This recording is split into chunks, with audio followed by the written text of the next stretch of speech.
Hello, everyone.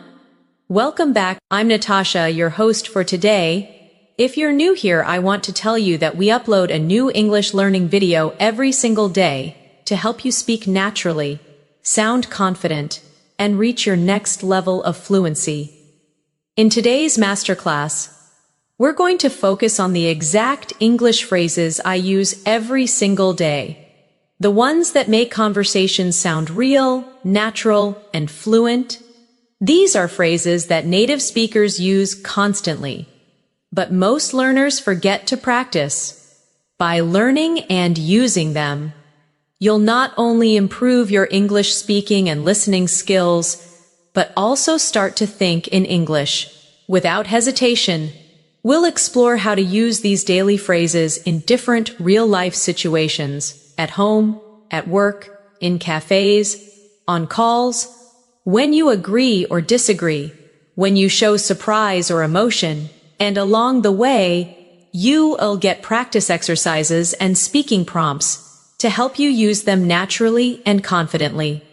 Before we begin, don't forget to subscribe to English in Minutes and press the bell icon so you never miss a new English learning episode.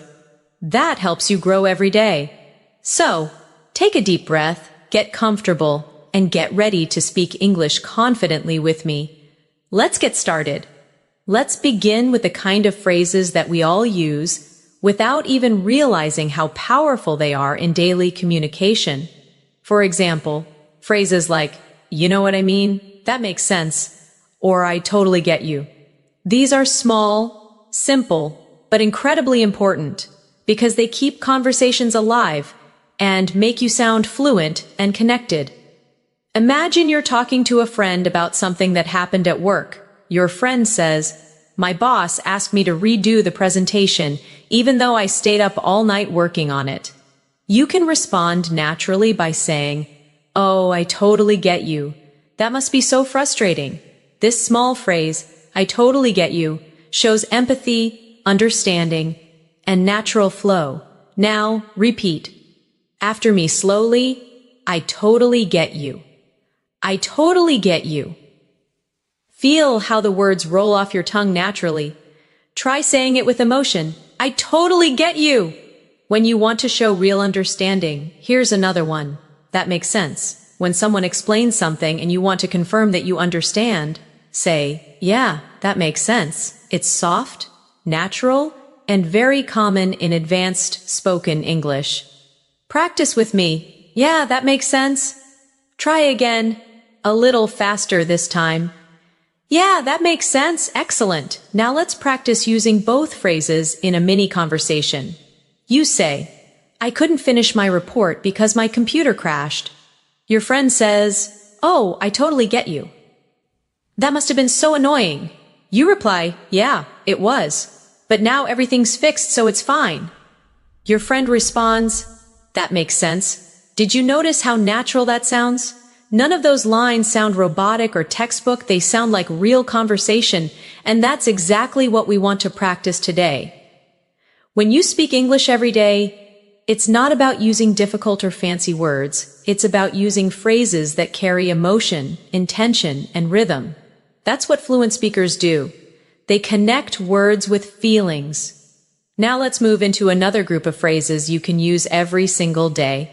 When you agree or show support, instead of just saying yes or okay, try using something that shows tone and personality. For example, "Absolutely, exactly, you're right about that," or "I couldn't agree more."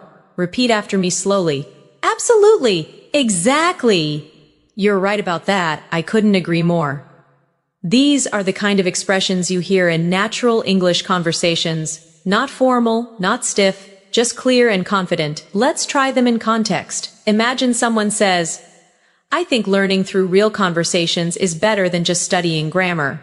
You can reply, "Absolutely, that's the best way to learn naturally." Or you could say, "Exactly, that's how you pick up the real rhythm of English." Repeat after me again with emotion. "Absolutely. Exactly. You're right about that. I couldn't agree more." Now, take a moment and think about your own day. How often do you agree with people, maybe with a coworker, a family member, or a friend? Try replacing your usual yes with one of these. It'll make you sound more fluent, more expressive, and more like a native speaker. Let's practice a few real-life examples together. You're at work and your colleague says, "We should finish this project by tomorrow." You can reply, "Absolutely, let's do it." Your friend says, "This restaurant makes the best coffee in town." You can respond, "Exactly, I love their cappuccino." Or someone says, "Speaking English every day really improves fluency." You can say, "You're right about that," or "I couldn't agree more." Each time you say it, notice the tone of your voice. Fluency isn't only about words, it's about sound, emotion, and timing. That's what gives life to your English. Let's do a short speaking exercise now. I'll give you a sentence, and you respond naturally using one of these agreement phrases. I'll say, "Learning English through practice is better than memorizing grammar." You say, "Absolutely," or "Exactly." I'll say, "Speaking slowly helps improve pronunciation." You say, "You're right about that." I'll say, "It's easier to remember words when you use them in sentences." You say, "I couldn't agree more." Good job. You're not only repeating words, you're training your brain to think in English patterns. Now let's move into another everyday area. Expressing emotion. When something surprises you, don't just say, "Oh," or "Really." Try these instead. "No way." "You're kidding." "That's unbelievable." Or "Are you serious?" For example, your friend says, "I met your favorite actor yesterday." You can say, "No way, you're kidding." These reactions add life to your speech and make you sound emotionally connected, not robotic. Let's repeat together. "No way, you're kidding." "That's unbelievable." "Are you serious?" Try saying them with emotion. Feel the rise in your voice when you express surprise. The energy in your tone makes the English feel alive. Now imagine different situations. Your friend says, "I got a new job." You respond, "No way! Congratulations!" Or your colleague says, "We finished the project 2 days early." You say, "That's unbelievable." Or someone tells you, "I just ran 5 miles this morning." You respond, "Are you serious?" When you speak with emotion, your brain connects the feeling with the language, and that's how real fluency grows. Take a moment now. Close your eyes if you want, and imagine yourself talking to someone confidently in English. You use these phrases naturally. Your tone is calm, your rhythm smooth, your words flowing easily. That's the power of practice. So whenever you learn a new phrase, don't just read it, say it out loud, use it in your daily life, and let your brain build the rhythm of English. Now let's move a little deeper into daily communication. Every conversation has moments when you need to show interest, to keep the dialogue flowing, or to make the other person feel heard. In advanced English, we do this not by long sentences, but by using short, friendly, responsive phrases. Imagine you're listening to someone talk about their weekend, and you want to show you're engaged. Instead of staying silent or saying only, "Yeah," try using natural listener phrases like, "Oh, really? That's nice. Sounds great. Good for you." Or "I see what you mean. Let's practice together slowly." "Oh, really? That's nice. Sounds great. Good for you. I see what you mean." Now, here's a small dialogue for practice. A friend says, "I finally started going to the gym again after 2 months." You respond, "Good for you. That's amazing." Then they add, "It's tough to stay." "Consistent, though." You reply, "Yeah, I see what you mean."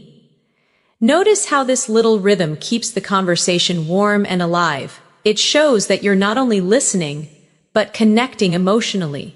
Now repeat with me, imagining the tone of a real conversation. Good for you. Excited tone? I see what you mean. Understanding tone. Sounds great.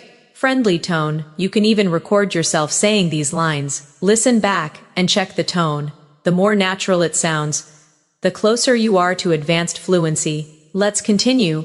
when you're having a casual chat in English, you'll also need small fillers, the words native speakers use to think while speaking.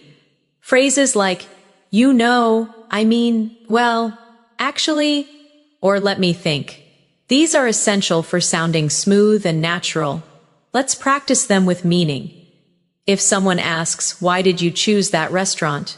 You can say, well, I just like the atmosphere there. If you're explaining something, say, you know, it's one of those places that feels cozy and calm. If you want to clarify, say, I mean, it's not fancy, but it's nice. And if you're thinking, use let me think. To buy time naturally, repeat after me now. Well, you know, I mean, actually, let me think. These are not empty words. They show confidence and control. Without them, your English might sound too direct or mechanical. With them, your sentences flow like a native speaker's rhythm. Let's create a short practice exercise. Imagine you're describing your favorite movie to a friend. You could say, well, it's a bit old, but really good, you know. The story just stays with you. I mean, it's emotional, but not too heavy. Now, repeat that out loud. Copying the tone, feel the pauses, the small breaks, the natural thinking sounds. That's how real people speak English every day. Now let's shift to another group of daily life phrases. Polite expressions you can use anywhere in advanced English. Being polite doesn't mean being overly formal.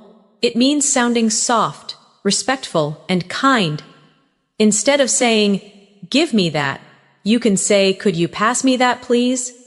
Instead of, I want water, say, could I get some water, please? Or instead of wait, say just a second, please. These softeners make your English sound natural and pleasant. Repeat with me now slowly. Could you pass me that, please? Could I get some water, please? Just a second, please.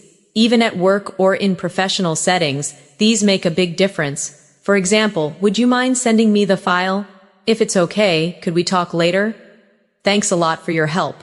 Now, let's turn them into a practice dialogue. You say, hi, could I get a glass of water, please? Waiter replies, of course. You say, thanks a lot. Or at work, would you mind checking this report for me? Colleague says, sure, I'll take a look. You say, thanks, I really appreciate it. Practice that again with emotion. Try to feel the kindness in your tone. Fluency isn't only grammar, it's the attitude behind your words. Now, let's explore phrases for showing understanding or continuing a conversation when you didn't quite hear something. In real life, people speak fast, and sometimes you miss a word. Instead of saying what, use softer forms like sorry. Could you say that again?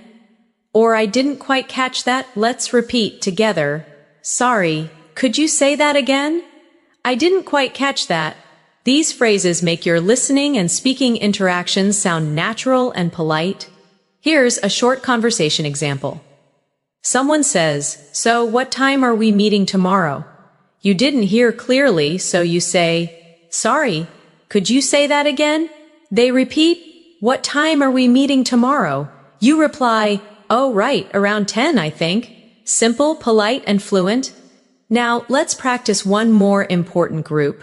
Phrases that help you end conversations smoothly. Ending a talk is also part of being fluent. It's not always easy to say goodbye naturally, but there are many soft ways to do it. Instead of just bye, try it was nice talking to you. Let's catch up soon. Talk to you later, or take care. Repeat with me slowly. It was nice talking to you. Let's catch up soon. Talk to you later. Take care. These phrases help you sound warm and natural at the end of any conversation. Let's try them in a short situation. You finish a meeting and say, all right, I think that's everything for today. It was nice talking to you. Take care. Or you're on a call with a friend. Okay, I've got to go now, but let's catch up soon. Practice those lines a few times until they sound smooth and natural. Now let's combine everything we've learned so far into a short, interactive exercise. Imagine you meet a friend at a cafe after a long time. I'll say the other person's lines, and you respond using the phrases we've learned today. Your friend says, "Hey, it's been so long." You respond, "Yeah, it's been ages. It's so nice to see you again." They say, "I just started a new job last month." You say, "Oh, really? That's great. Good for you." They say, "It's been stressful though." You say, "Yeah, I see what you mean." They say, "But the team is really supportive." You say, "That makes sense. It's always easier when people around you are kind." They say, "We should meet more often." You say, "Absolutely. Let's catch up soon." That's a perfect natural flow. Small, realistic, and emotionally connected phrases. These are the building blocks of fluent communication. Remember, the more you practice, the more these phrases become automatic. You don't need to translate or think. Your brain will start using them naturally because they are stored as chunks, not as individual words. Now, take a deep breath and say to yourself softly, "I can speak English naturally. I can use daily phrases confidently. I am improving every day." Confidence starts with the belief that you can express yourself even with simple phrases. The goal is not perfection, it's connection. In the next section, we'll continue expanding these ideas and learn how to use advanced linking phrases, expressions that help you connect ideas smoothly and sound more natural in every situation. Now let's talk about one of the most powerful tools in advanced English speaking, linking phrases. These are the small expressions that help your sentences flow together, making your speech sound natural and connected, instead of broken or robotic. Think about how native speakers connect their thoughts in conversation. They don't just stop after every idea.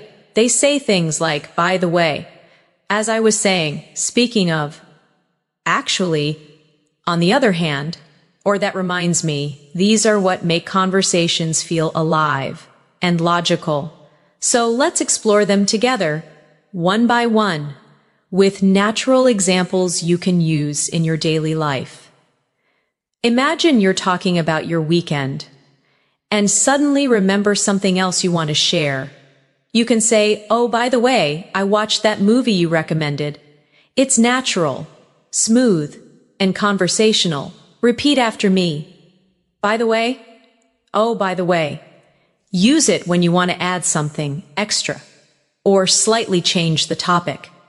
Now, if you're continuing an earlier idea after being interrupted, you can say, "As I was saying."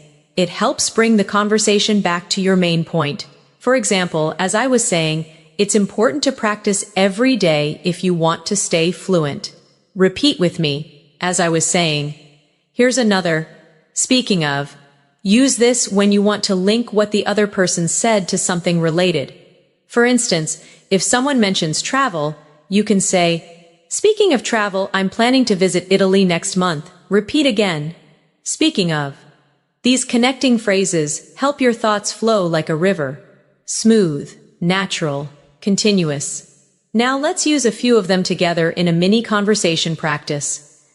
You say, "I met Emma yesterday." Your friend replies, "Oh, really? How's she doing?" You say, "She's great. By the way, she started a new job in London." Your friend says, "Oh, wow, that's amazing." You respond, "Yeah, as I was saying earlier, she's been working really hard." Your friend says, "Speaking of hard work, you've been super busy too, right?" See how it flows? You don't even notice where one topic ends and another begins. That's what makes English sound fluent and natural. Now let's look at another group of connectors, contrasting phrases like however, even though, on the other hand, and at the same time. These help you express more advanced thoughts, comparing, contrasting, or showing two sides of something. For example, "I like working from home, however, it can get a bit lonely sometimes." Or "I enjoy watching movies at home, but on the other hand, going to the cinema feels more exciting." Repeat slowly with me. However, on the other hand, even though, at the same time.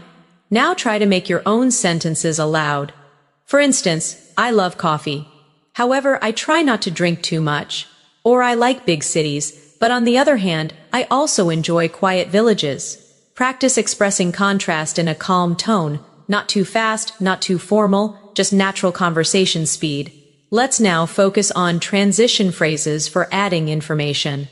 These are like bridges that let your ideas flow together. You can use in addition, besides, also, or what's more. Imagine you're describing your morning routine.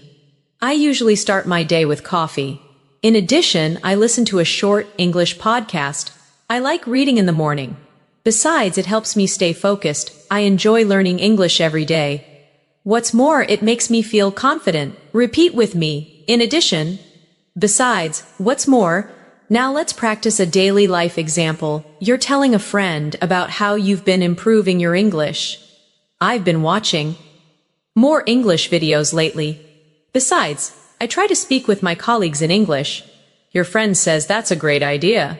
You say, yeah, and what's more, I record myself speaking to check my pronunciation. These little connectors make your English sound advanced, not because they're complicated, but because they're natural and logical. Now let's do a reflection exercise. Think about how you could describe your own day using linking phrases. For example, I woke up early today. After that, I made breakfast.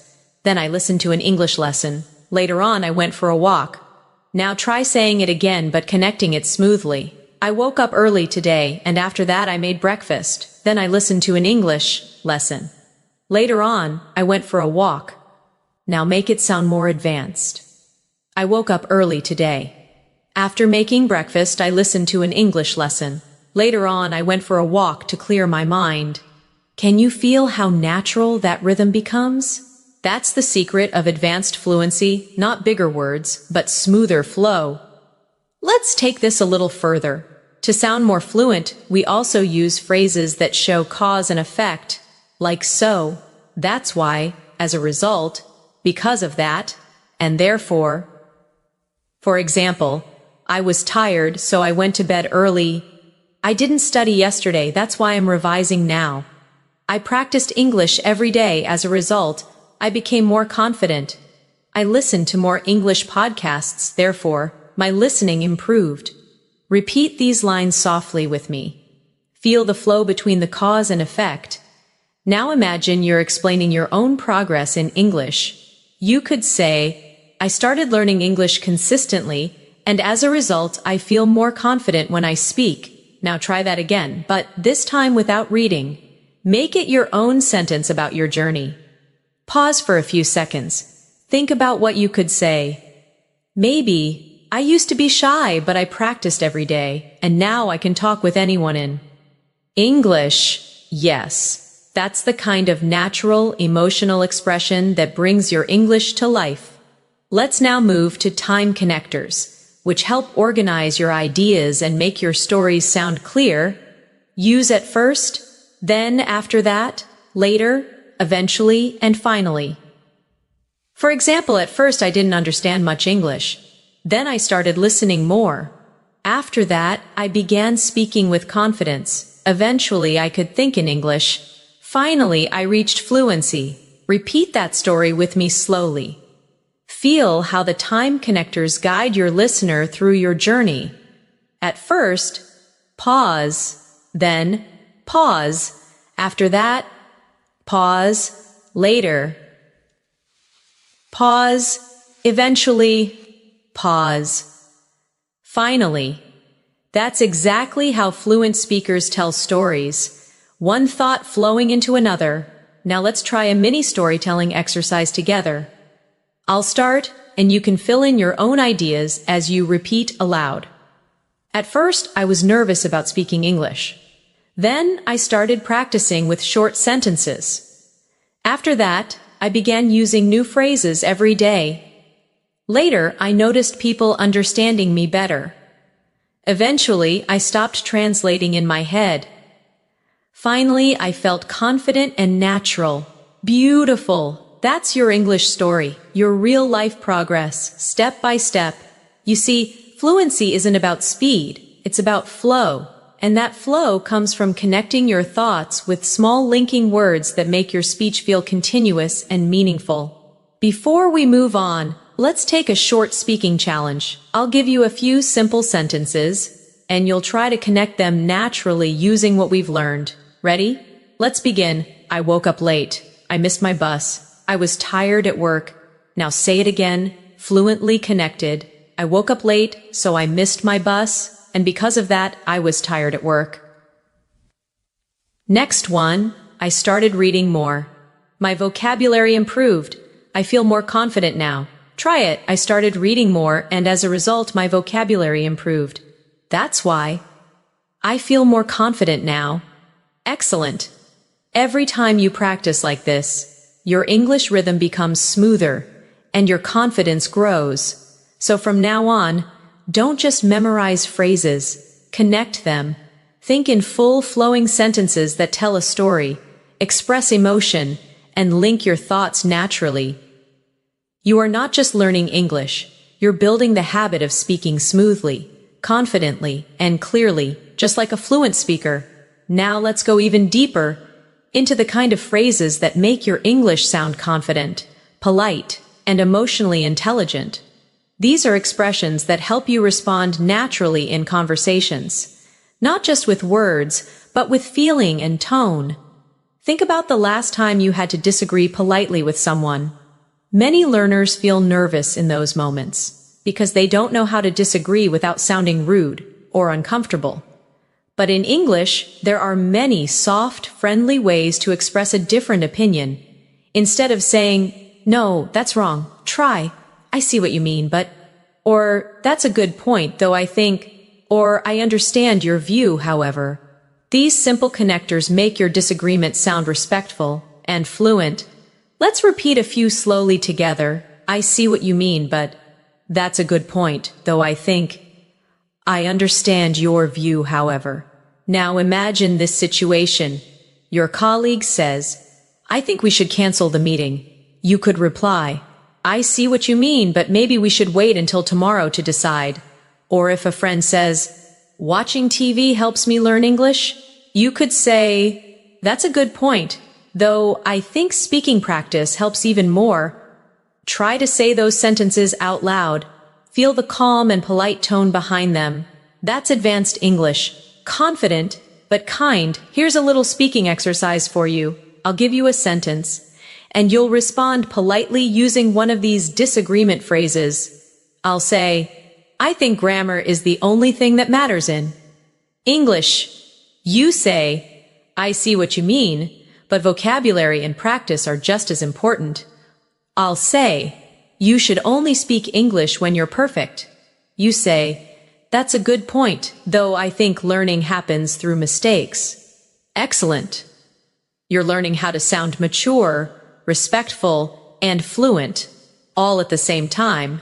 Now let's move to another area of daily communication, showing appreciation and gratitude. Fluency isn't only about accuracy, it's also about attitude. When you express gratitude naturally, you create warmth and connection in conversation. Of course, you already know thank you, but fluent speakers use many variations depending on the situation. For example, "Thanks a lot, I really appreciate it. That means a lot to me. You've been so helpful. That's so kind of you." Let's repeat together slowly. "Thanks a lot, I really appreciate it. That means a lot to me. You've been so helpful. That's so kind of you." Now imagine you're in real situations. A friend helps you move something heavy. You say, "Thanks a lot, that's so kind of you." A coworker helps you with a task. "I really appreciate your help today." Someone compliments you. You can say, "Thank you, that means a lot to me." Now let's switch to how we respond to thanks in natural ways. Instead of just saying welcome, try, "No problem, anytime," "My pleasure," or "Don't mention it." Repeat them softly with me. "No problem, anytime," "My pleasure, don't mention it." These small responses sound warm and natural. For example, "Thanks for helping me out. No problem at all. I appreciate your time. My pleasure. Thanks for listening." Anytime! Practice those exchanges until they come out automatically.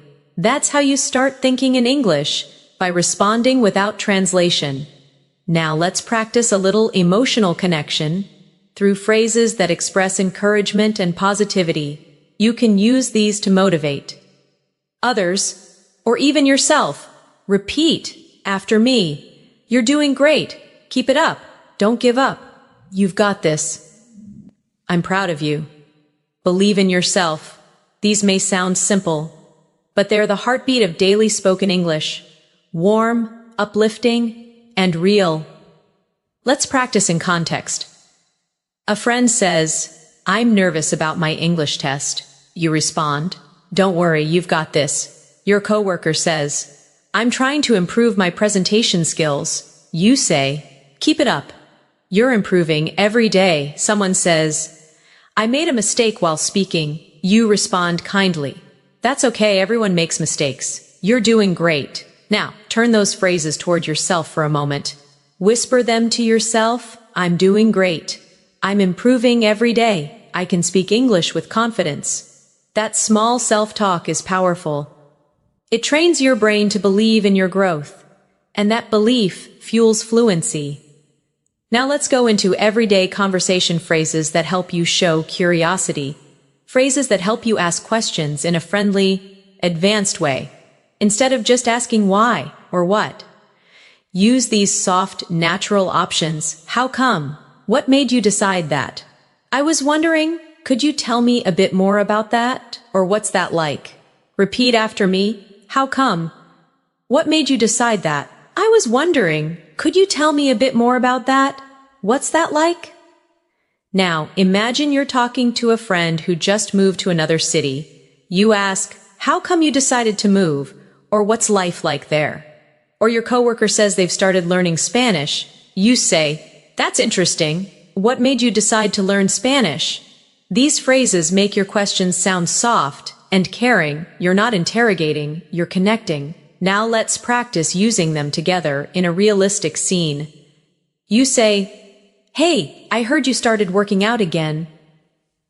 Friend replies, "Yeah, I joined a new gym last week." You say, "Oh, that's great! What made you decide to join?" Friend says, "I just wanted to feel healthier." You say, "Good for you! What's it like there?" You see how every phrase keeps the conversation alive. It's smooth, natural, full of curiosity and warmth. Now let's explore another advanced habit fluent speakers have, using confirmation phrases to make sure both people understand each other. You can use phrases like, "So you mean, let me get this straight, if I understand you correctly," or in other words, for example, someone says, "I'll be late because my car broke down." You reply, "So you mean you might not make it to the meeting on time?" Or if a teacher explains something complicated, you can say, "Let me get this straight. You're saying, we only need to submit one report, right? Repeat after me slowly. So you mean, let me get this straight, if I understand you correctly." In other words, these are natural, intelligent ways to show that you're listening carefully. They also make your English sound more confident and professional. Let's practice them in a quick dialogue. Your colleague says, "We're moving the meeting from Monday to Wednesday." You say, "So you mean there's no meeting on Monday anymore?" They respond, "Exactly." You say, "Got it, thanks for letting me know." Perfect! That's the rhythm of real English communication. Short, polite, and clear. Now, let's take a small speaking challenge. I'll describe a situation, and you respond using any phrase we've learned so far. You meet someone new at work. What can you say? Maybe, "Nice to meet you. How's your first week going?" Someone gives you good news. How can you respond? Try. "That's amazing. I'm so happy for you." Someone thanks you for help? How do you reply? Say, "No problem, anytime." Someone shares a different opinion. What can you say? "I see what you mean, but I have a slightly different view." Each response builds your English muscles. The more you use them, the stronger your fluency becomes. Now, let's finish this section with a small reflection exercise. Close your eyes for a moment. Take a deep breath and imagine yourself speaking English fluently. With confidence, you walk into a room, greet people naturally, respond politely, express yourself clearly, and leave the conversation with a smile. That image in your mind isn't just imagination, it's a preview of your future self. Every phrase you're learning today is taking you one step closer to that version of you. You're not just memorizing sentences, you're building habits, emotions, and rhythms that will stay with you for life. So keep repeating these daily phrases. Use them when you text, when you talk to friends, when you think to yourself. Every small practice moment adds up to massive improvement. You're doing amazing so far. Keep going. And remember, fluency is built one phrase at a time. Let's keep going. Because now we're going to explore one of the most powerful skills in English communication. Small talk. Small talk is not small in meaning. It's a huge part of sounding fluent, confident, and friendly in daily life. It's what helps you connect with people naturally, without pressure, in advanced English. Small talk isn't about deep conversations. It's about creating comfort. It's how you start communication in cafes, offices, elevators, meetings, or even while waiting for something. Let's begin with simple, realistic examples. When you meet someone, instead of just saying hello, try something warmer like, "Hi, how's your day going?" Or "Hey, how have you been?" Or "Good to see you again." These small differences immediately make your English feel friendly and approachable. Repeat after me softly. How's your day going? How have you been? Good to see you again. Now imagine you're at work, and you meet a colleague in the morning. You could say, "Morning! How's everything?" Or "Hey, hope your day's starting well." And if someone asks you, "How's your day going?" you can respond naturally with phrases like, "Pretty good so far," "Can't complain," "It's been busy, but good," or same old, same old." Repeat after me again. Pretty good so far. Can't complain. It's been busy, but good. Same old, same old. These are real everyday answers that you'll hear from native speakers all the time. They're short, relaxed, and full of rhythm. Let's practice a short small talk scene. You say, "Hey, how's your day going?" Your friend replies, "Pretty good so far. How about you?" You say, "Can't complain. It's been a long morning though." You see how natural that flow is. It's simple, but that's exactly what fluency sounds like. Not memorized, just natural and human. Now, small talk often includes talking about the weather, plans, or daily life, topics that are safe and familiar.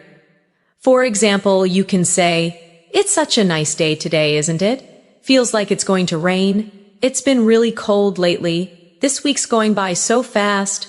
Now, repeat after me with natural rhythm. "Such a nice day today, isn't it?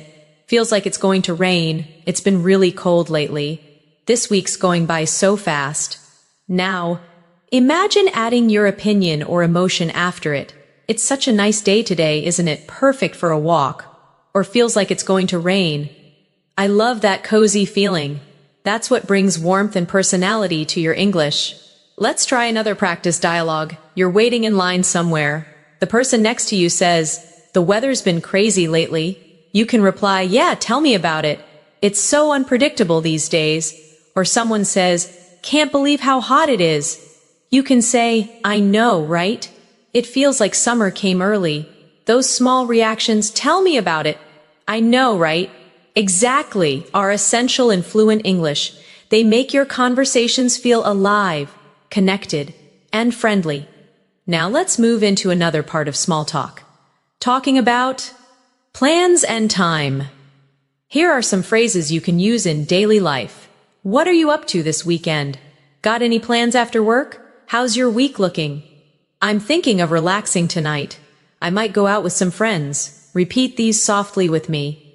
What are you up to this weekend? Got any plans after work? How's your week looking? I'm thinking of relaxing tonight. I might go out with some friends. These are perfect to start or continue small talk naturally. Now, let's do a mini exercise. Imagine you're talking to a friend on Friday afternoon.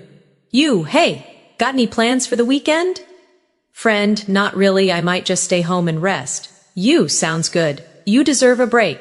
Simple, warm. natural. That's exactly what you should aim for in daily English. Now let's go one level deeper. Learning how to show genuine interest in someone's life. This is what makes your English not just fluent, but meaningful. Phrases like, how's everything going with you? How's work these days? How's the family? What have you been up to lately? Or it's been a while. How have you been? Help you sound caring and connected. Repeat these softly. How's everything going with you? How's work these days? What have you been up to lately? It's been a while. How have you been? Now, let's practice a friendly conversation. You, hey, it's been a while. How have you been? Friend, pretty good, just busy with work. You, yeah, I know the feeling. Work's been nonstop for me too. And that's all it takes. Small talk with warmth and emotion.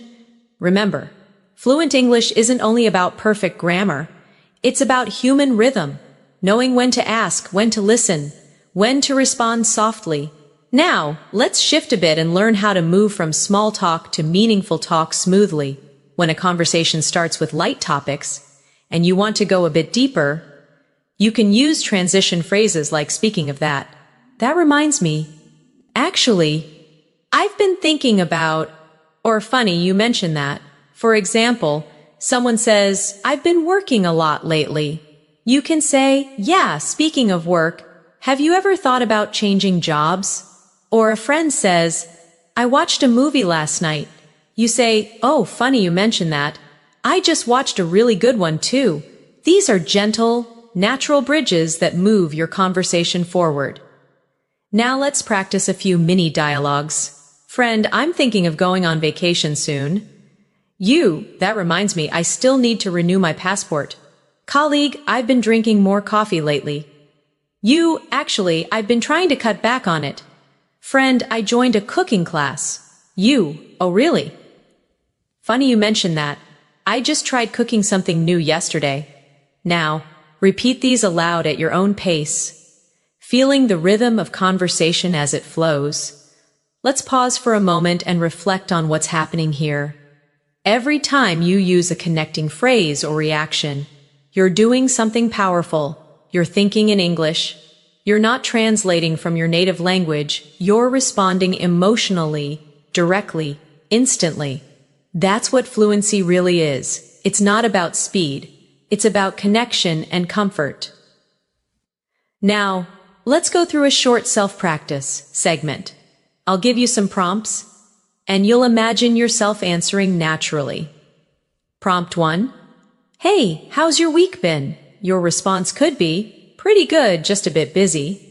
Prompt 2. It's been raining all day. Your response could be, yeah, tell me about it. It hasn't stopped since morning. Prompt 3. Got any plans for tonight? You might say, not much. I think I'll just relax at home. Prompt 4. It's good to see you again. You respond, good to see you too. It's been ages. Each small exchange is a chance to practice fluency, to make your mind react naturally in English. And remember, small talk isn't small progress.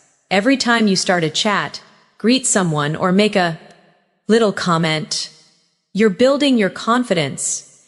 You're training your brain to use English without overthinking. So, from now on, try to notice opportunities to start small conversations. At the store, in class, at work, online. Use one of today's phrases naturally. Even once a day, that's all it takes to move from learning English to living English. Now that you've learned how to use small talk naturally, let's explore how to keep a conversation going once it starts. Many English learners can start a conversation, but they often struggle to continue it. They run out of things to say or worry about sounding boring. The secret is to build on what the other person says, to keep the rhythm alive with curiosity, reactions, and shared experiences. Let's imagine this together. Someone says, I went hiking last weekend. Instead of just saying, oh, nice, you can respond in a way that keeps the talk alive. That sounds amazing. Where did you go? Or really, I've always wanted to try hiking. How was it? See how these questions invite the person to share more. That's how you create natural flow in English. Repeat after me. That sounds amazing. Where did you go? How was it? I've always wanted to try that. Now, let's practice more examples. Someone says, I watched a new series on Netflix. You can reply, oh, really? What's it about? Or nice. Was it good? Someone says, I just started learning guitar. You can respond, that's so cool. How long have you been playing? Someone says, I tried cooking a new recipe. You could say, that's great. What did you make? Notice how you're not just reacting, you're inviting. That's what fluent speakers do. They keep conversations open by asking simple, emotional questions that make others feel heard and comfortable. Let's do a speaking challenge together. I'll say a sentence, and you imagine your natural follow-up question. I say, I'm planning a trip next month. You might respond, oh, nice. Where are you going? I say, I've been feeling a bit tired lately. You could respond, oh no, have you been getting enough rest? I say, I've been learning English for 3 years now. You might say, that's great. What's helped you the most? Perfect. You're learning how to sound engaged and natural, not just polite, but emotionally connected. Now, sometimes in a conversation, you'll need to show surprise, empathy, or emotion to make your words sound alive. Native speakers do this with short, expressive phrases like, oh, wow, that's incredible. Really? That must be tough. Good for you. Or, that's so funny. Let's repeat a few together. Oh, wow, that's incredible. Really? That must be tough. Good for you. That's so funny. Now let's use them in short examples. A friend says, I finally got a promotion. You respond, oh wow, congratulations, that's amazing. Someone says, I woke up at 5 a.m. to go running. You reply, really? That's so early. Good for you. Another friend says, I lost my phone yesterday. You respond, oh no, that must be tough. These small emotional reactions keep your speech full of energy and warmth. Now, let's talk about how to share your own experiences naturally. Something that's key to fluency. You don't need long stories. You just need structure and rhythm. Try using this simple flow, context plus detail plus feeling. For example, last night I tried a new restaurant near my house. The food was amazing, and the atmosphere was so cozy. I think I'll go again next week. Or, I started reading a new English book. It's a bit difficult, but I'm enjoying it. Or, I went jogging this morning. The weather was so fresh. It felt great. Now, try creating your own example out loud. Think about something small you did today, maybe drinking your morning coffee, watching a video, or finishing some work, and describe it using that pattern, what you did, a little detail, and how you felt. Pause for a few seconds and practice that now. Excellent! That's how fluent English feels. Calm, clear, and full of life. Now, let's look at another type of phrase, clarifying and confirming phrases that help keep conversations smooth when you need to make sure you understood something. Instead of repeating the same words, you can say, so you mean, just to be clear, if I got that right, are you saying that? Or let me make sure I understand. Let's practice them one by one. So you mean, just to be clear, if I got that right, are you saying that, let me make sure I understand? Now imagine you're in a conversation. Someone says, we'll move the meeting to Friday instead of Thursday. You can respond, just to be clear, that's this Friday, right? Or someone says, I'll bring the document later. You can say, so you mean after lunch? These tiny details make your communication sound professional and careful. You're confirming politely instead of sounding confused. Let's also look at how fluent speakers give their opinions smoothly. They don't just say, I think, over and over. They vary it with natural alternatives like, in my opinion, from my point of view, if you ask me, to be honest, and personally, I feel that. Repeat softly with me. In my opinion, from my point of view, if you ask me, to be honest, personally, I feel that. Now, practice them in real sentences. In my opinion, listening practice is more important than grammar drills. From my point of view, confidence comes from daily repetition. If you ask me, learning through real examples is the best way. To be honest, I sometimes get nervous speaking too. Personally, I feel that watching English shows helps a lot. Now say one about your own life using one of those phrases. For example, to be honest, I learn best when I speak aloud. Or personally, I feel that writing every day helps me remember new words. That's real fluency, expressing your own thoughts comfortably in English. Now let's practice moving between agreement and disagreement naturally. When someone says something you partly agree with, you can use, "That's true, but I agree to some extent. You have a point though," or "I'm not sure I completely agree." Repeat slowly with me. "That's true, but I agree to some extent. You have a point though. I'm not sure I completely agree." Let's use these in mini examples. Friend, watching movies is enough to learn English. You, that's true, but I think speaking practice is also important. Colleague, grammar isn't important at all. You, I agree to some extent, though it still helps to understand the basics. Friend, everyone should learn a second language. You have a point, though not everyone gets the same opportunity. See how gentle and balanced those sound? That's what makes your English feel advanced and natural. Now let's practice using phrases for giving suggestions and advice. Instead of saying you should, you can soften it with, maybe you could. Have you tried? It might be a good idea to. Or you might want to. For example, maybe you could watch short videos every day to improve your listening. Have you tried keeping a small notebook for new words? It might be a good idea to practice shadowing out loud. You might want to listen to slow English audio before sleeping. Repeat these softly. Maybe you could. Have you tried? It might be a good idea to. You might want to. These gentle phrases sound polite, supportive, and encouraging, exactly how a fluent speaker would express advice. Let's do a short reflection exercise now. Think of one English learner you know, maybe a friend or even yourself, and give a piece of advice using one of today's phrases.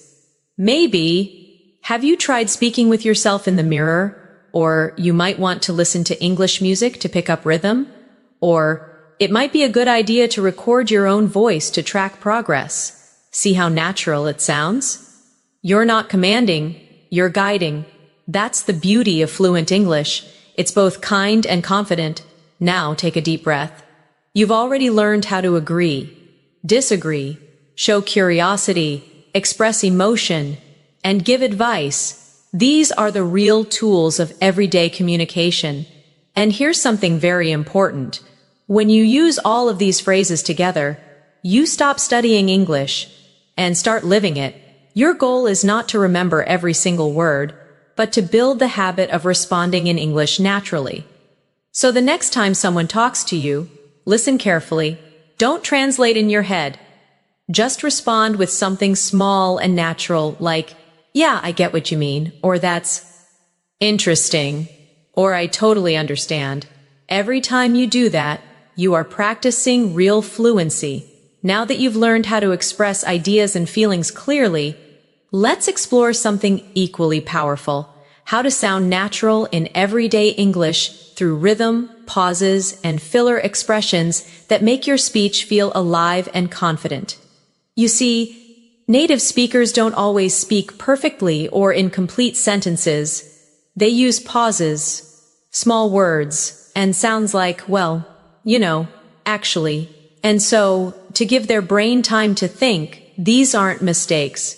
They're part of the natural music of English conversation. For example, if someone asks, "What do you think about learning English online?" You might say, "Well, I think it's great because you can learn anywhere." Or if someone says, "Do you like watching movies in English?" You could respond, "Yeah. Actually, I do. It really helps with pronunciation." Let's repeat those softly. "Well, actually, you know." So, these are gentle connectors that make your English sound smooth and effortless. Let's do a small practice exercise. I'll give you a few questions, and you'll answer naturally using one of these fillers at the start. Question 1.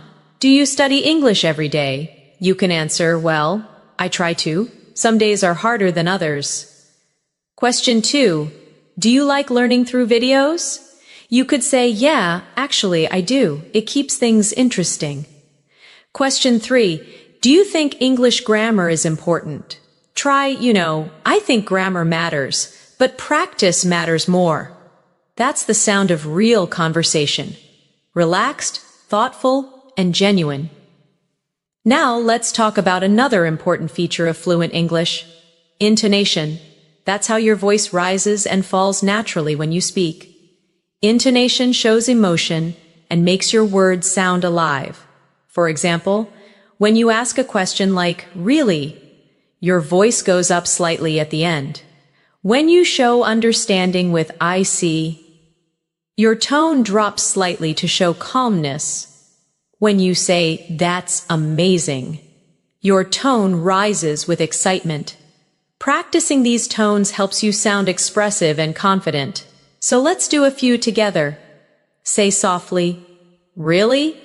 with rising tone, "I see," with falling tone, "That's amazing," with rising tone, "Oh, that's too bad," with soft, low tone.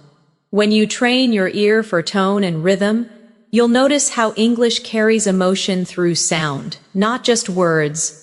Now, let's look at some advanced conversation habits. How to change topics smoothly and how to end conversations politely. Sometimes you need to move from one topic to another without sounding abrupt. You can use phrases like "Anyway, by the way," "Speaking of which," or "That reminds me."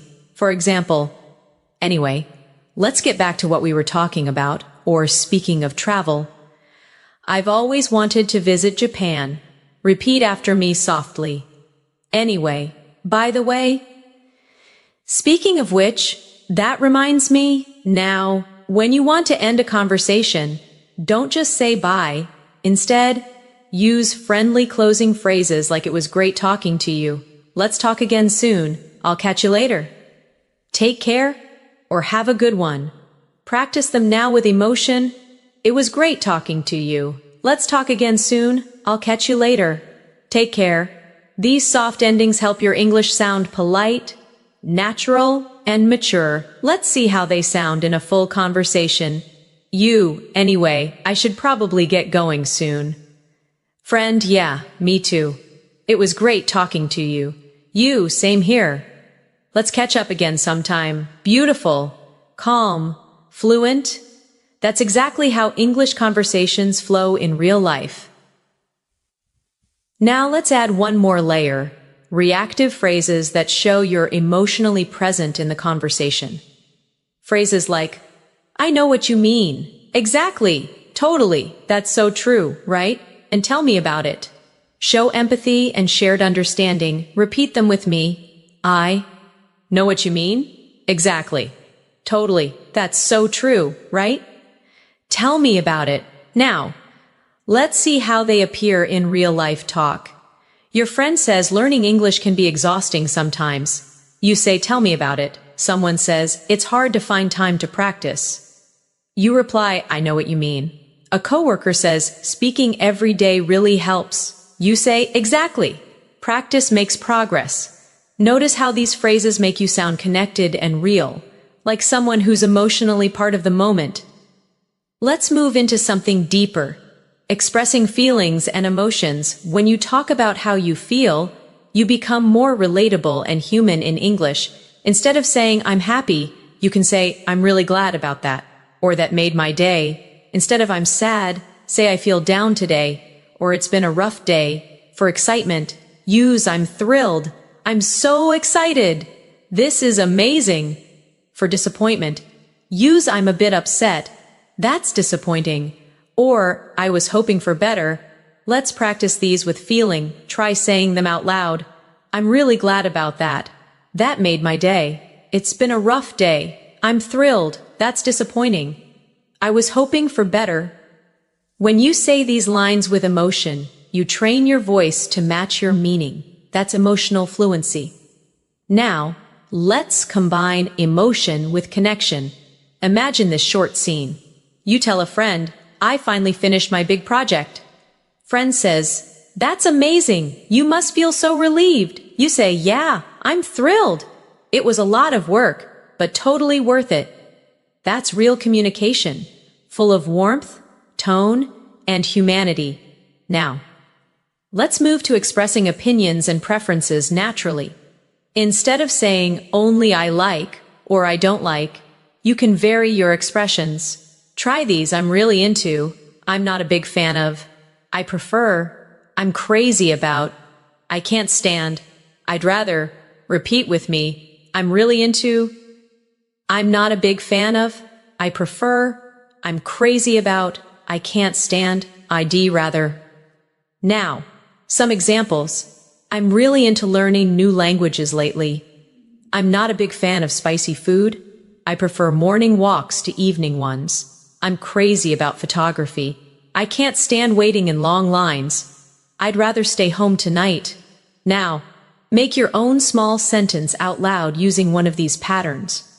Try one about food, music, movies, or hobbies.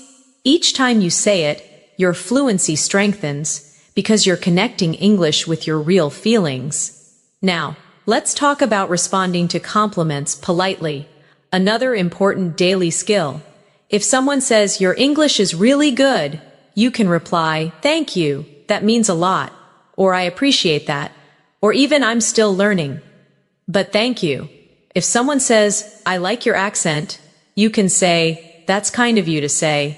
Let's repeat a few softly, thank you. That means a lot, I appreciate that. That's kind of you to say. I'm still learning, but thank you. When you respond this way, you show both humility and confidence, a perfect mix for sounding fluent and friendly. Now, let's bring together everything you've learned so far into a reflection exercise. Take a moment and think about your day. How many of today's phrases can you use naturally in your next conversation? Maybe start with, how's your day going? Or, that sounds great. Or actually, I've been practicing English a lot lately. The more you speak like this, the more automatic it becomes. Remember, fluency isn't just about vocabulary, it's about connection, tone, emotion, and rhythm. You are already developing all of these by practicing these everyday phrases with me. So, keep repeating them aloud, keep feeling them, and keep imagining yourself using them in real life. That's how fluency takes root in your mind. You're doing wonderfully so far. Let's keep building this natural flow step by step, because by the end of this session, you'll not only know these phrases, you'll own them. Let's continue our fluency journey together, because now I want you to start feeling how English becomes part of your thinking, not just something you study, but something you live every day.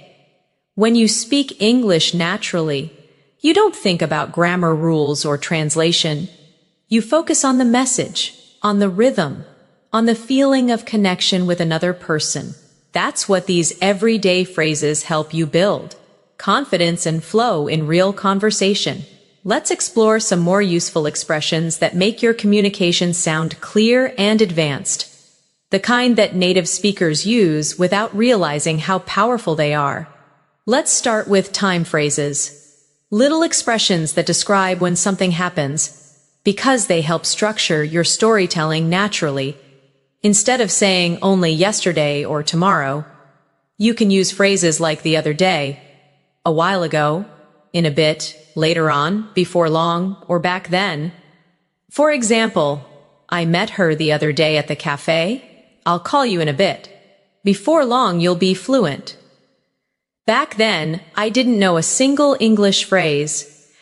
Repeat these softly with me. The other day, a while ago, in a bit, later on, before long, back then. These time phrases add life and variety to your speech. They make your English sound natural, not robotic. Now, let's talk about conditional phrases. Expressions that describe possible situations or hopes. You already know if. But fluent speakers use many soft variations like as long as, in case, even if, provided that, or unless. Let's see how they sound in real use. You'll improve fast as long as you practice daily. Take an umbrella in case it rains. Even if it's difficult, keep going. You can join, provided that you finish your homework first. I won't stop learning unless I reach fluency. Now repeat those slowly after me. As long as, in case, even, if, provided that, unless. Each of these connectors gives your speech depth. They show cause, condition, and reasoning, which are signs of advanced fluency. Now let's focus on something practical. Phrases for expressing uncertainty or possibility. Because in real life, we don't always know the answer, right? Instead of saying, I don't know, try one of these softer options, I'm not sure. Maybe, it could be, I guess so, it depends. I'll have to check. Repeat them with me gently. I'm not sure, maybe, it could be, I guess so. It depends. I'll have to check. Now let's put these in a short example. Friend, are you free tomorrow? You, I'm not sure. I might have some work. Coworker, do you think it'll rain today? You, maybe. It depends on the forecast. These soft answers make your English sound polite and realistic. Just like everyday speech. Now, let's practice something every fluent speaker does all the time. Reacting to new information. When someone tells you something surprising or unexpected, you can respond naturally with phrases like, oh, I didn't know that. Is that so? That's interesting. Really? Or good to know. Repeat after me softly. Oh, I didn't know that. Is that so? That's interesting. Really? Good to know. These reactions show engagement. They keep your tone friendly and alive. Here's a small exercise for you. I'll say something, and you respond with one of these phrases. I say, did you know English has more than 1 million words? You say, oh, I didn't know that. I say, coffee was discovered over 1,000 years ago. You say, that's interesting. I say, the word okay is understood almost everywhere in the world. You say, really? Good to know? See? Simple reactions make conversations flow beautifully. Now let's talk about phrases that help you manage conversations professionally. These are great for meetings, group discussions, or polite conversations. For example, when you want to share your opinion, say if I may add something, or from my experience. When you want to politely interrupt, say sorry to interrupt, but, or can I just say something here? When you want to agree diplomatically, say I think you're absolutely right, or that's a very good point. Repeat them with me softly. If I may add something, from my experience, sorry to interrupt, but can I just say something here? That's a very good point. These phrases are especially useful if you use English for work or study. They make your tone respectful and confident at the same time. Let's practice a short professional scene. You're in a meeting and someone says, we should focus more on online marketing. You respond, that's a very good point. If I may add something, we could also improve our website. Or someone says, we don't have enough feedback yet. You can say, I totally agree. And from my experience, collecting feedback early really helps. See how polite and fluent that sounds? That's the balance between clarity and respect that makes advanced English communication shine. Now let's relax a little and learn phrasal expressions for daily life. Those combinations of verbs and prepositions that make you sound like a native speaker. Let's practice a few useful ones. Wake up, to get out of bed. I wake up at 7 every day. Get along with, to have a good relationship. I get along with my colleagues really well. Run out of, to have no more of something. We ran out of coffee. Look after, to take care of someone. I look after my little sister. Turn down, To reject or lower something, I turn down the volume. Figure out, to solve or understand something. I finally figured out the answer. Repeat each one softly. Wake up, get along with, run out of, look after, turn down, figure out. Now let's use them in short, everyday scenes. You, I ran out of milk this morning. Friend, oh no, me too. I'll get some later. You, I finally figured out how to use that app. Friend, nice. Took me forever to learn that. You, I get along with my coworkers really well. Friend, that's great. It makes work so much easier. By practicing phrasal verbs like this in context, you train your brain to recognize them automatically. Now, let's shift to phrases for showing understanding or empathy. The ones that make you sound emotionally intelligent in English. You can use that must be hard. I can imagine. I know how you feel. That sounds tough. Don't worry about it, or everything will be fine. Repeat gently with me. That must be hard. I can imagine. I know how you feel. That sounds tough. Don't worry about it. Everything will be fine. Now imagine this short scene. Friend, I didn't do well in my exam. You, oh, I know how you feel. That must be hard. But you'll do better next time. Someone says, I've been really busy lately. You, I can imagine. Make sure to rest when you can. These phrases help you sound kind and thoughtful, which is just as important as being fluent. Let's do a reflection exercise before we move forward. Take a moment and think of 3 phrases from today that you like the most. Maybe I'll call you in a bit, or don't worry about it, or I figured it out. Now, imagine how you can use them in your next real-life conversation. Remember, the key is repetition. The more you say them, the faster they become part of your natural English brain. You're doing really well so far. Every section we go through adds another layer to your fluency. Soon, you'll notice that when you speak, words come out smoothly, automatically, and confidently. Because your brain has already practiced these rhythms again and again. So keep going.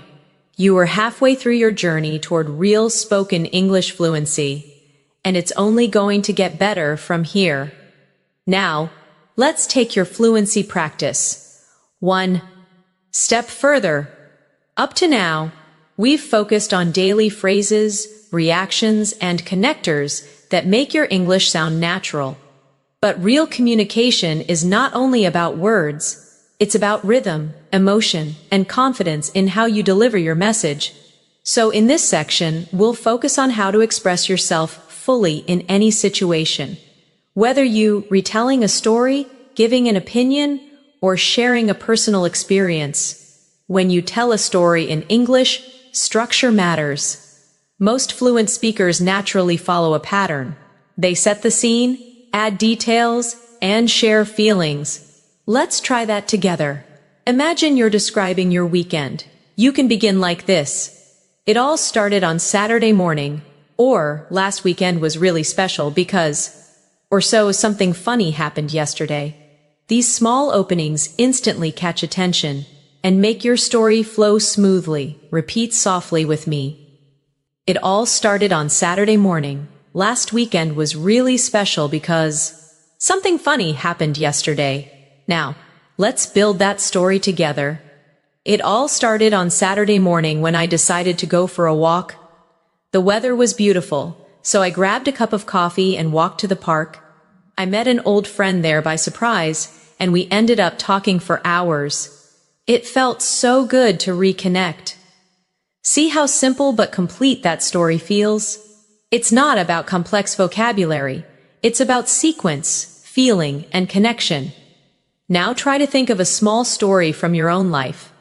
It could be about meeting someone, learning something, or even having a funny experience. Start it with one of our openings. It all started when, or you won't believe what happened. And then add the details naturally. Take a short pause and imagine yourself saying it out loud. You're doing great. Now let's focus on transition phrases that keep your story smooth and connected. Use expressions like after that, a few minutes later, suddenly, meanwhile, in the end, and to my surprise. For example, after that, we decided to grab lunch. A few minutes later, it started raining. Meanwhile, my phone battery died. In the end, it turned into one of my favorite days. To my surprise, everything worked out perfectly. These words help your listener follow your story naturally. They're like signposts on a road that guide your direction. Now repeat them softly after me. After that, a few minutes later, meanwhile, in the end, to my surprise, excellent. Now let's explore something that many advanced learners forget: how to describe feelings and experiences vividly. When you describe emotion, don't just say I was happy or I was sad.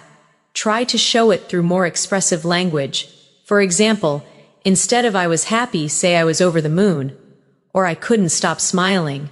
Instead of I was sad, say I felt down, or my heart sank. Instead of I was nervous, say my hands were shaking, or I had butterflies in my stomach. Instead of I was surprised, say I was taken aback, or it completely caught me off guard. These phrases help you express emotion in a real human way, just like native speakers do. Let's repeat a few softly together. I was over the moon. My heart sank. I had butterflies in my stomach. It caught me off guard.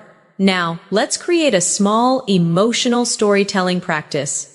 When I got my first English compliment, I was over the moon. It felt like all my hard work had finally paid off. I couldn't stop smiling the whole day. Now try to imagine your own short story using one of those emotional phrases. It could be about your English journey, a goal you achieved, or even something small that made you proud. Every time you add emotion to your speech, your English becomes more memorable, more alive. Now let's move into phrases for reflection and realization, the ones that help you sound thoughtful and mature. You can say things like looking back. I've realized that. It taught me that. It made me understand.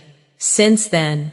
Or that moment changed me. For example, looking back, I've realized that consistency is everything. That experience taught me that mistakes are part of learning.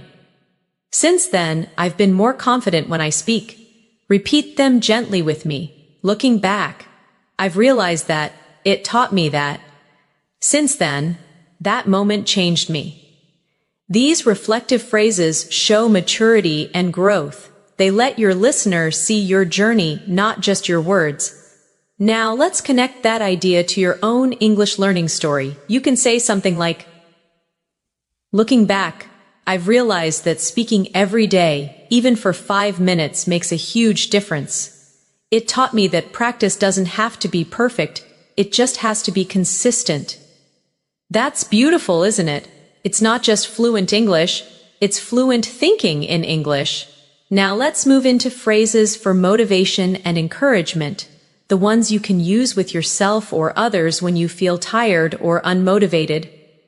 Repeat softly with me. One step at a time, every day counts. Progress, not perfection. You've come a long way. Keep going, you're getting there. Believe in your journey. These phrases not only help you stay motivated, they sound natural and deeply human. Let's practice them in small daily examples. I feel like my progress is slow. Friend, don't worry, one step at a time.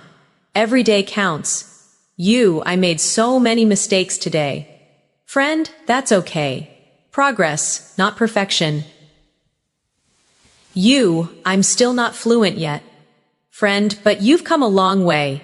Keep going, you're getting there. Each of these phrases can become part of your self-talk, a soft reminder that growth in English, like in life, is built slowly, kindly, and steadily. Now let's imagine you're the one encouraging someone else, a friend or a fellow learner. You can say things like, you're improving faster than you think. I can already see the difference. Don't stop now. You're closer than you realize. It's okay to take breaks, but never give up. These words not only help others, but they also strengthen your own mindset. Now let's talk about phrases for confidence and self-assurance. When you want to sound confident without sounding arrogant, use expressions like, I'm pretty sure, I'm confident that, I believe, from what I know, or I feel certain that. For example, I'm pretty sure this is the right way. I believe we can do it. I'm confident that practice will pay off. Repeat after me. I'm pretty sure, I'm confident that, I believe, from what I know, I feel certain that. These small phrases build strength in your tone. They show clarity and calmness.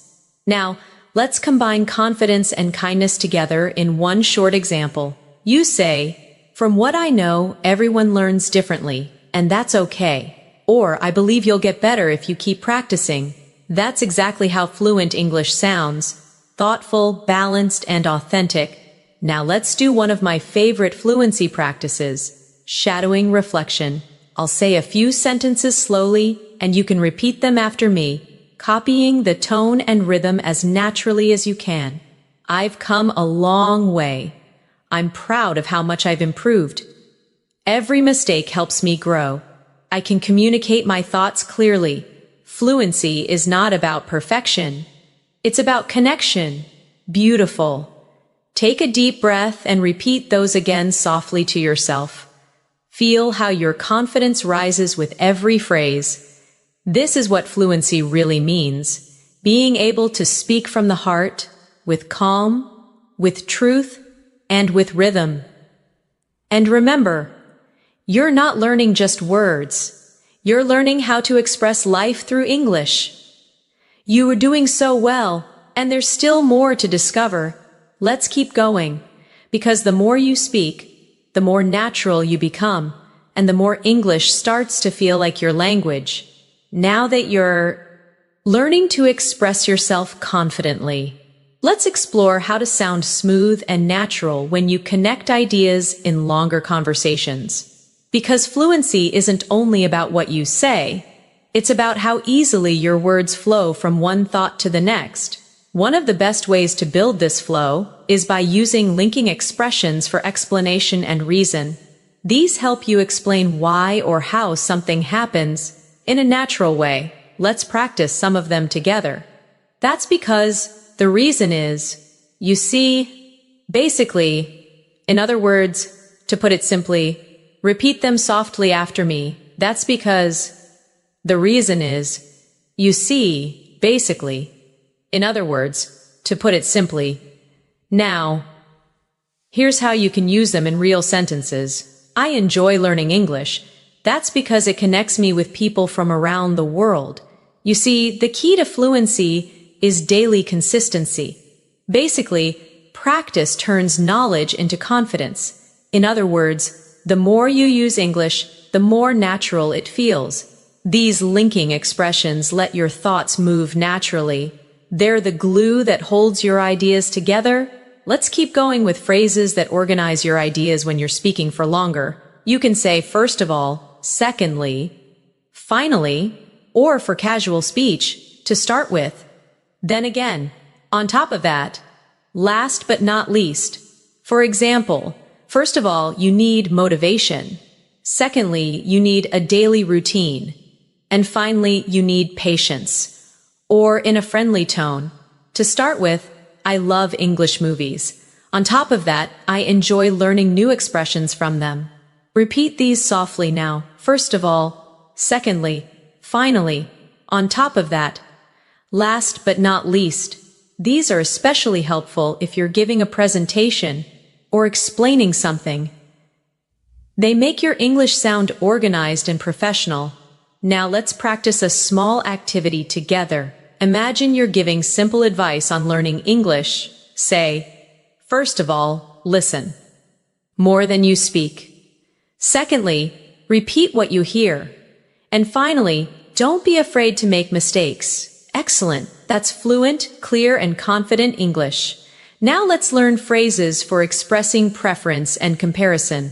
Because fluent speakers often describe what they like or choose in subtle ways. Instead of only saying, I like A more than B, you can use, I'd rather, I prefer, I tend to, I usually go for, I'm more into, or I don't really go for. For example, I'd rather stay in than go out on weekends. I tend to wake up early. It helps me focus. I'm more into quiet cafes than crowded ones. I don't really go for spicy food. Repeat them softly with me. I'd rather, I prefer, I tend to, I usually go for, I'm more into, I don't really go for. You can use these to sound natural when you're describing habits, tastes, or lifestyle choices. Now, let's talk about phrases that show possibility and likelihood. They help you sound realistic and balanced when you speak. You can use it might, it could. There's a chance. It's likely that. Or, I wouldn't be surprised if. For example, it might rain later, so take an umbrella. It could be a good idea to practice in the morning. There's a chance we'll meet again soon. It's likely that you'll improve quickly if you stay consistent. I wouldn't be surprised if you become fluent this year. Repeat them softly with me now. It might. It could. There's a chance. It's likely that. I wouldn't be surprised if. These phrases make your tone sound thoughtful, not too strong, not too weak, just natural. Now let's practice conversation repair phrases. Useful when you don't understand something, or when you need time to think. Try, sorry, what was that again? Could you repeat that? Let me think for a moment. What I mean is, how should I put it? I'm trying to say that. Repeat gently with me. Sorry, what was that again? Let me think for a moment. What I mean is, how should I put it? These expressions buy you time and keep conversations smooth. Even when you hesitate, that's exactly what fluent speakers do too. Now let's add phrases for balancing opinions. Those little bridges that show understanding while you express your view. For example, I see your point, but that's true, although you're right to some extent. At the same time, on the one hand, on the other hand, let's repeat them softly together. I see your point, but that's true, although you're right to some extent. At the same time, on the one hand, on the other hand. Now, imagine this scene. Someone says, learning English grammar is boring. You respond, you're right to some extent, but it's useful for building a foundation. Someone says, I don't think pronunciation matters much. You say, I see your point, but pronunciation helps others understand you clearly. These soft connectors help you sound balanced and intelligent, calm disagreement instead of conflict. Now, let's look at phrases for making suggestions politely, especially in group settings. Use, why don't we? What if we? Maybe we could. How about? Or it might be better to. For example, why don't we try practicing together this weekend? What if we focused on speaking today? Maybe we could take turns reading aloud. How about watching a short English video? It might be better to start with the basics first. Repeat them softly with me. Why don't we? What if we? Maybe we could. How about? It might be better to. These phrases are polite, friendly, and cooperative. Perfect for daily and professional situations alike. Now let's go into phrases for expressing certainty and doubt. Both are important for balanced speaking.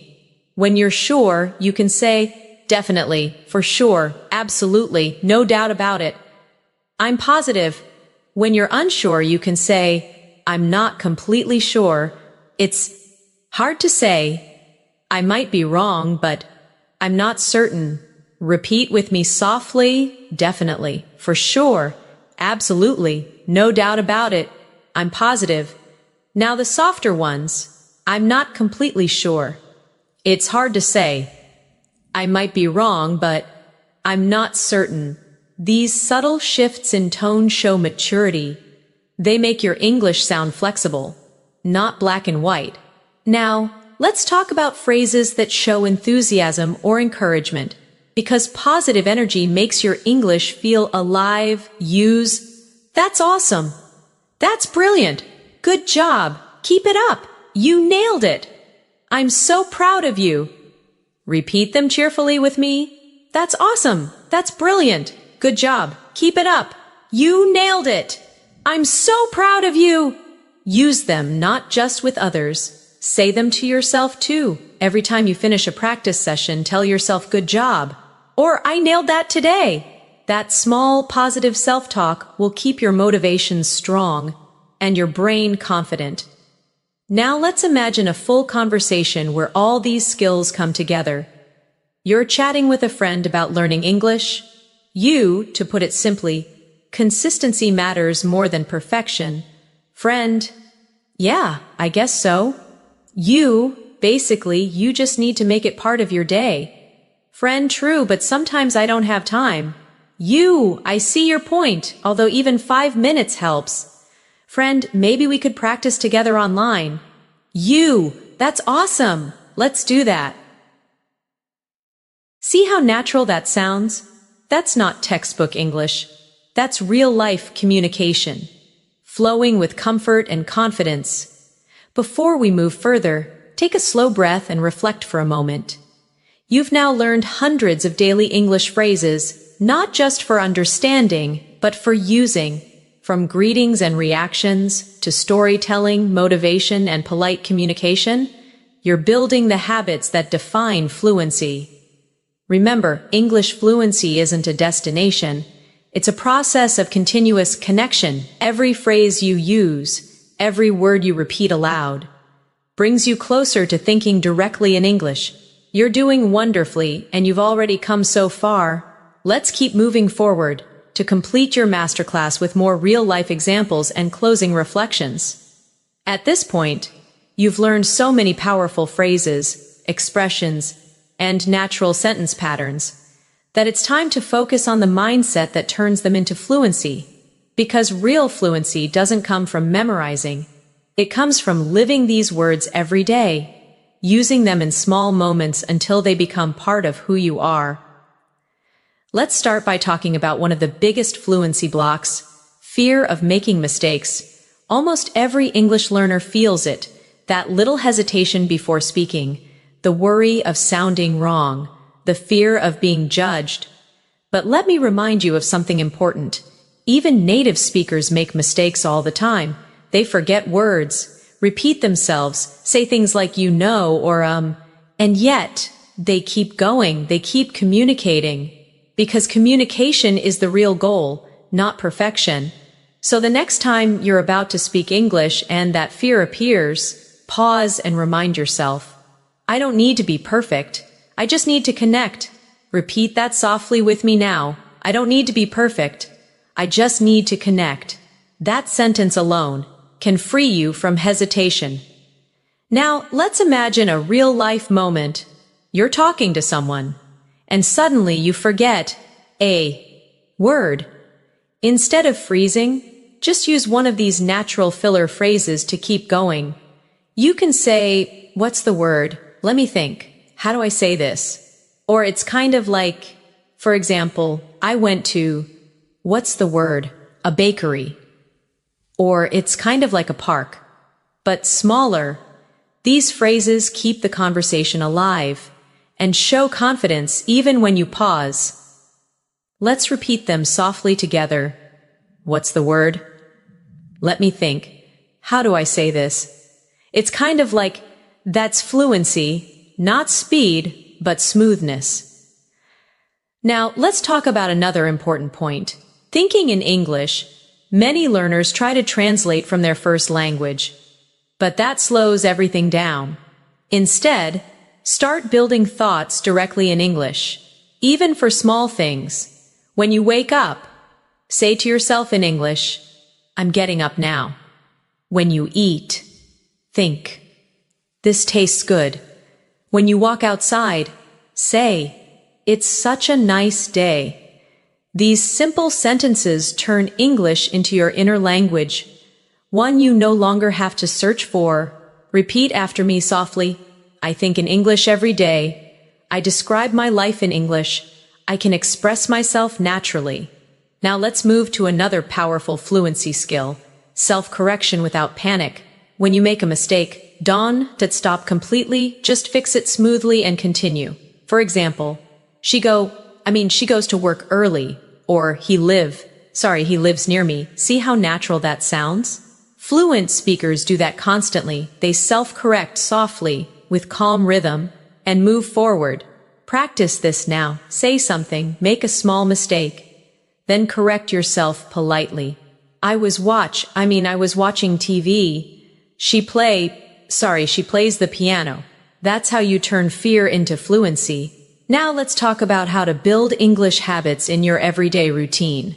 Try setting small, specific actions like listening to one English video a day, writing a short diary in English every night, speaking to yourself in English for 2 minutes before bed, or describing what you're doing as you go through your day. Each of these activities trains your brain to treat English as normal, not foreign. Repeat softly. English is part of my daily life. I practice naturally every day. I enjoy the process. Now let's focus on how to keep your motivation alive, because fluency is not only about skill, but also about energy and mindset. Whenever you feel tired or discouraged, remind yourself why you started learning English in the first place. Maybe it's to travel freely, connect with people globally, get a better job, or express yourself confidently. Whatever your reason, hold it close. It will carry you through the hard days. Say this softly to yourself. I'm learning English for me. I'm improving step by step. I'm proud of my progress. You see, motivation doesn't come from outside. It grows from your own belief in yourself. Now, let's talk about how to make English learning fun and creative, because when you enjoy something, you learn faster and remember more. Instead of studying from textbooks alone, listen to English songs and try to sing along. Watch your favorite shows with subtitles and repeat small lines. Read short articles about topics you love, maybe food, travel, science, or stories. And most importantly, make English part of your hobbies. If you love cooking, watch English recipe videos. If you love sports, read English sports news. If you love movies, join English discussions online. This turns English into a lifestyle, not a subject. Repeat softly. I live in English. I learn through what I love. English is part of my world. Now, let's talk about one of the most beautiful ways to grow. Talking to yourself in English. Many people underestimate this technique, but it's one of the most powerful fluency tools ever, because when you talk to yourself, you're not afraid of mistakes. You're free to express anything, and you're constantly thinking in English. You can do it. Anytime, while walking, cooking, or even getting ready in the morning. Describe what you're redoing, what you're thinking, or how you feel. Say things like, I'm getting dressed. I feel tired, but I'll finish this. I'm planning my day. I'm going to have breakfast now. These small moments become powerful practice. Let's do a short daily routine example together. I woke up early today. I brushed my teeth, made some tea, and checked my messages. Now I'm watching an English video to start my day. Simple, real, effective. That's the sound of natural English in everyday life. Now let's move into something even more emotional. Believing in your identity as an English speaker. You're not trying to speak English anymore. You are an English speaker. It doesn't matter if you have an accent or make small mistakes. Fluency is about connection, not imitation. Say softly with me. I am an English speaker. I express myself clearly and confidently. My voice in English is strong and natural. Feel the power of those words sink in. That's your new identity taking shape. Confident, calm, and connected through language. Now, let's imagine how your English life will look if you keep going for the next few months. You wake up and think in English automatically. You hear a podcast and understand most of it easily. You join a conversation and reply naturally without translating. You start to enjoy speaking. not because it's perfect, but because it's you. That's where all these phrases are leading you, to a place of natural comfort with the language. And remember, every small action you take brings that future closer. Every phrase you repeat, every sentence you speak, every mistake you make, it's all part of your growth. So, no matter where you are right now, beginner, intermediate, or advanced, never compare yourself to others. Your journey is yours alone. You're not late. You're not behind. You're learning at your own rhythm, and that rhythm is perfect for you. Repeat softly, I'm exactly where I need to be. I'm improving every day. Fluency is already within me. Now, take a moment to breathe deeply. Feel proud of how far you've come in this lesson. You've practiced phrases, connected ideas, learned natural tone, and built emotional connection with the language. That's what real fluency looks like. Quiet confidence, gentle persistence, and a heart that never stops learning. So, keep walking on this path with trust and joy. Every single phrase you've learned in this masterclass is a building block, a piece of your new English voice.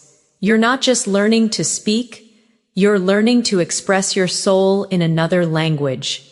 You've reached the final part of this advanced English fluency masterclass. Take a slow breath and let yourself feel proud for staying with me through this journey. You've not only listened to hundreds of real daily phrases, but you've also practiced the rhythm, tone, and mindset of natural English speaking. Now, let's finish together by bringing everything we've learned into real-life application.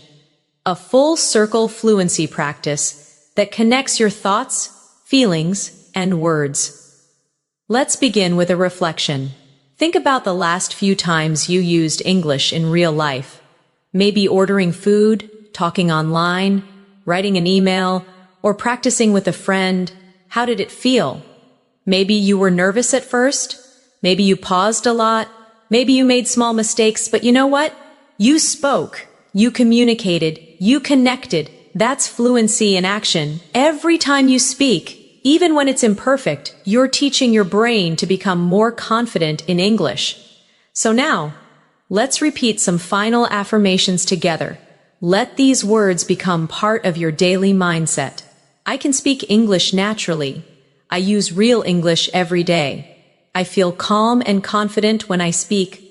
I understand people more easily now. I'm proud of how far I've come. Beautiful. Now, imagine yourself in a simple conversation with someone in English, at a cafe, at work, or online. You greet them. You ask questions. You share opinions. You listen. You react. You smile as you speak because you're no longer worried about what comes next. You just flow naturally. That's where you are heading. A place where English feels like breathing. Let's do one last speaking exercise together. A real-life fluency scene. Imagine someone says, "Hey, how have you been?" You answer, "I've been good, just keeping busy." "What about you?" They say, "I've been learning new things lately." You respond, "That's great. What kind of things?" They say, "I started learning photography." You say, "Really? That sounds interesting. I've always wanted to try that." See how natural that feels. No translation, no hesitation, just connection. Now, take a moment and speak freely for a few seconds. Describe your day, your thoughts, your plans. Use the phrases you've learned here. Don't worry about grammar. Just let the words flow. When you do this daily, your English voice will become effortless and full of life. And remember, fluency is not a final goal. It's a journey you continue every single day. Some days you'll speak smoothly. Some days you'll feel stuck. But every day you'll move forward if you keep showing up. So promise yourself right now to keep learning, gently, patiently, and joyfully. Say it softly with me. I will keep learning. I will keep practicing. I will keep believing in myself.